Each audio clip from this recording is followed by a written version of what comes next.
На канале «Доктор Здоровья» мы редко начинаем с громких слов, но сегодня я обязан сказать это вслух. Его звать Андрей, и я расскажу вам историю, которая заставила меня по-другому взглянуть на зрение, возраст и простые вещи, которые мы игнорируем годами. Эта история началась не со мной. Она началась с одной пожилой женщиной, с которой я случайно разговорился в очереди к офтальмологу. Она была спокойна. Слишком спокойна для человека, которому большинство врачей в ее возрасте уже ставят катаракту как приговор. Я спросил ее прямо: «Вы не боитесь?» Она улыбнулась и сказала фразу, которая до сих пор звучит у меня в голове. «Глаза стареют не от возраста, они стареют от того, что мы перестаем о них заботиться». Катаракта – это не мгновенная болезнь, это медленный процесс, который может идти годами. Помутнение, сухость, усталость, ощущение тумана – все это сигналы, которые большинство людей просто игнорируют. И вот тут начинается самое важное. Народная медицина никогда не обещала чудес. Она говорила о другом, о привычках, о том, что ты пьешь каждый день, о том, что попадает в организм регулярно, а не от случая к случаю. Первое средство, о котором мне рассказали, звучит слишком просто, чтобы в него верить, но именно такие вещи работают дольше всего.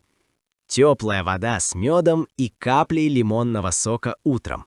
Не горячая, не холодная, именно теплая. В народе говорили: если кровь чистая, зрение яснее. Этот напиток пьют каждый день, за 20-30 минут до еды. Он поддерживает обменные процессы, которые напрямую связаны с состоянием глазных сосудов.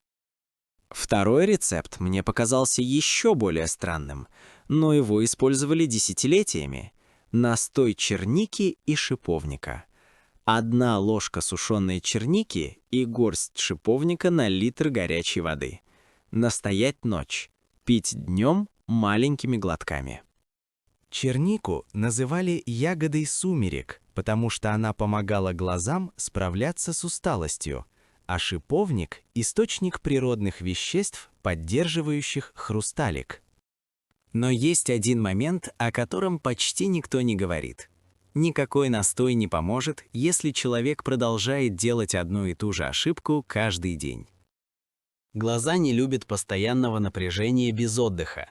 В народе говорили: если смотришь долго, смотри вдаль. Каждые 40 минут хотя бы 2 минуты смотреть в окно или на дальнюю точку. Третий рецепт – самый обсуждаемый и самый спорный. Отвар укропа и фенхеля. По половине чайной ложки семян заварить стаканом кипятка, настоять 15 минут. Пить вечером. Старые травники утверждали, что этот отвар поддерживает микроциркуляцию и снимает внутреннее напряжение, которое со временем отражается и на зрении. Но вот что по-настоящему удивило меня.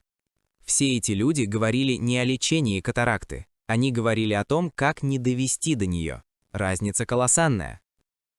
Катаракта редко появляется внезапно. Ее путь – это годы обезвоживания, плохого питания, постоянного света экранов и полного отсутствия профилактики. Именно поэтому народные средства всегда работают в комплексе. Напитки, отдых для глаз, нормальный сон и одна простая привычка – не пить холодные напитки сразу после пробуждения. Мне сказали фразу, которую стоит запомнить каждому. Глаза – это не лампочки. Их нельзя просто заменить без последствий.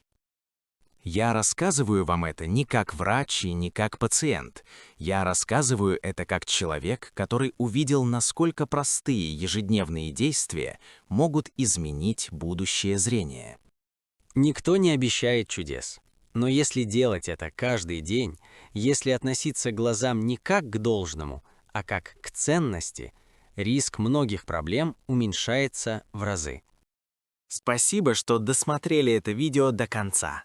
Если эта информация была для вас полезной, поставьте лайк, напишите комментарий, поделитесь своим опытом и подпишитесь на канал «Доктор Здоровья», чтобы не пропускать важные видео о здоровье, которые редко звучат вслух.